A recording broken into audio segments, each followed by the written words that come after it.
এবং মিথ্যাকে বিশ্বাস করবে। সহিহ বুখারী হাদিস নাম্বার ৭৩৬৩, সহিহ মুসলিম হাদিস নাম্বার ৩০০৪। এই হাদিসের মাধ্যমে এটা প্রমাণিত হয় যে ইহুদি ও খ্রিস্টানদের কাছে কোনো বিষয়ে জিজ্ঞাসা করা বা তাদের গল্প গ্রহণ করার সময় সতর্ক থাকতে হবে।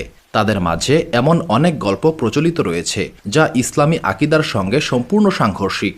এই ব্যাপারে আমাদের সতর্ক থাকতে হবে।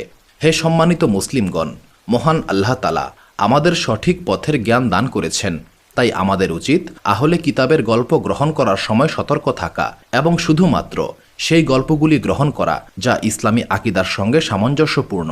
আজকের ভিডিওতে আমরা আপনাদের সামনে এমন কিছু গল্প উপস্থাপন করব যে গল্পগুলি নবী করিম সাল্লাল্লাহু আলাইহি সাল্লাম নিজের মুখে তার সাহাবীদের বলেছেন।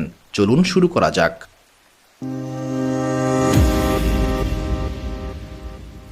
কোনো মুসলিম যতই সৎকর্ম করুক না কেন তাকে জান্নাতি হিসেবে ঘোষণা দেওয়া যাবে না। অনুরূপভাবে কোনো মুসলিম যতই খারাপ কাজ করুক না কেন তাকে জাহান্নামী বলা যাবে না, কারণ কাউকে জান্নাতি বা জাহান্নামী সাব্যস্ত করার ক্ষমতা একমাত্র মহান আল্লাহ তাআলার।